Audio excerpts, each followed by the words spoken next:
MGK solar insect trap. ಈ ಕೀಟ ನಿಯಂತ್ರಣ ಸಾಧನವನ್ನು ಬಳಸಿ ಸುಲಭವಾಗಿ ಕಳೆ ನಿಯಂತ್ರಿಸಬಹುದು. ನೋಡಿ, ಹೂವಿನ ಬೆಳೆಯಲ್ಲಿ ಥ್ರಿಪ್ಸ್ ಬಹುಕಾಟ ಕೊಡುತ್ತದೆ. ಇದಕ್ಕೆ 3 ದಿನಕ್ಕೊಮ್ಮೆ ಔಷಧಿ ಹೊಡಿತಾರೆ ಅಥವಾ 4-5 ದಿನಕ್ಕೊಮ್ಮೆ ಅಂತೂ ಔಷಧಿ ಹೊಡಿತಾರೆ.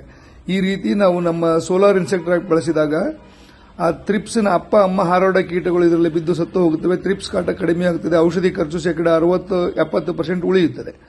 ಎಲ್ಲ ಬೆಳೆಗಳಿಗೂ ಈ ಸೋಲಾರ್ ಕೀಟನಾಶಕ ಯಂತ್ರವನ್ನು ಬಳಸಬಹುದು. ಎಲೆ ತಿನ್ನುವ ಕೀಟ, ಕಾಯಿ ಕೊರಕ, ಕಾಂಡ ಕೊರಕ, ಬೇರು ಹುಳ, rhinoceros beetle, black head caterpillar, stem borer, root grub, ಹಲವಾರು ಮಾದರಿಯ ಕೀಟಗಳು, ಹಾನಿಕಾರಕ ಕೀಟಗಳು ಈ ಟ್ರ್ಯಾಪ್ನಲ್ಲಿ ಬಿದ್ದು ಸಾಯುತ್ತವೆ.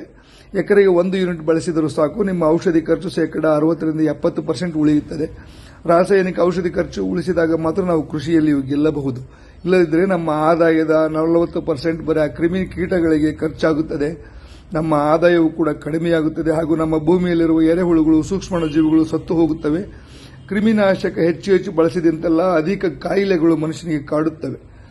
ಕ್ಯಾನ್ಸರ್ ಕೂಡ ಬರುತ್ತದೆ ಎಂದು ಈಗಾಗಲೇ ರುಜುವಾತಾಗಿದೆ. ದಯವಿಟ್ಟು ಹೆಚ್ಚಿನ ಮಾಹಿತಿಗೆ ಇಲ್ಲಿರುವ ನಂಬರ್ಗಳನ್ನು ಸಂಪರ್ಕಿಸಿ ಮಾಹಿತಿ ಪಡೆಯಿರಿ. ಧನ್ಯವಾದಗಳು.